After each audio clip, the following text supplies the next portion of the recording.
Winter session of parliament समाप्त हुआ।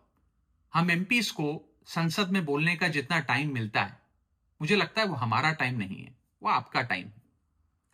Parliament चलाने का खर्चा हो या एमपीज की सैलरीज हो, ये तमाम खर्च इंडियन टैक्स पेयर भरता है। देश के मेहनतकश लोगों की कमाई से चलता है। इसीलिए संसद में आवाज भी उनकी उठनी चाहिए, इश्यूज भी उनके उठने चाहिए। ताकत एक एमपी की आवाज में, उसकी पोजीशन या पद में नहीं, असली ताकत है आपकी आवाज में। जैसे आज से कुछ दिन पहले जब मैंने एयरपोर्ट पर मिल रहे महंगे खाने की बात रखी, उसे आपने अप्रिशिएट किया, खूब स्प्रेड किया, लाइक किया, उसे शेयर किया, और वो चीज सही कानों तक पहुंची।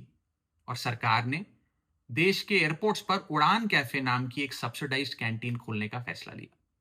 ठीक उसी तरह इस बार भी विंटर सेशन ऑफ पार्लियामेंट में हमने कई इंपॉर्टेंट इश्यूज उठाने की कोशिश करी। मुझे उम्मीद है कि उस पर भी कार्रवाई जरूर होगी। इस बार इस सत्र में हमने एक गिग वर्कर्स की हालातों को लेकर बात रखी, यानी कि जोमैटो, स्विगी या ब्लिंकिट, जेप्टो के जो डिलीवरी पार्टनर्स हैं, राइडर्स हैं, उनकी बात रखी।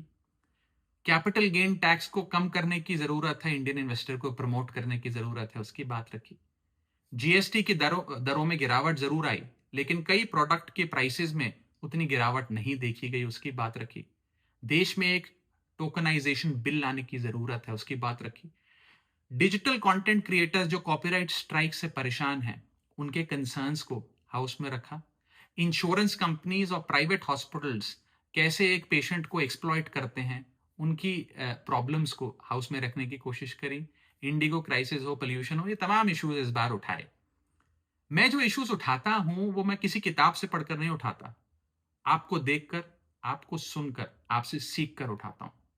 मैं उम्मीद करता हूं कि अगले सेशन ऑफ पार्लियामेंट में भी मैं आपके इश्यूज उठा सकूं। आप प्लीज मुझे बताते रहिए, अपने इश्यूज भी, अपने कंसर्न्स भी, और अपने सुझाव, अपने सजेशंस भी। Thank you so much. जय हिंद।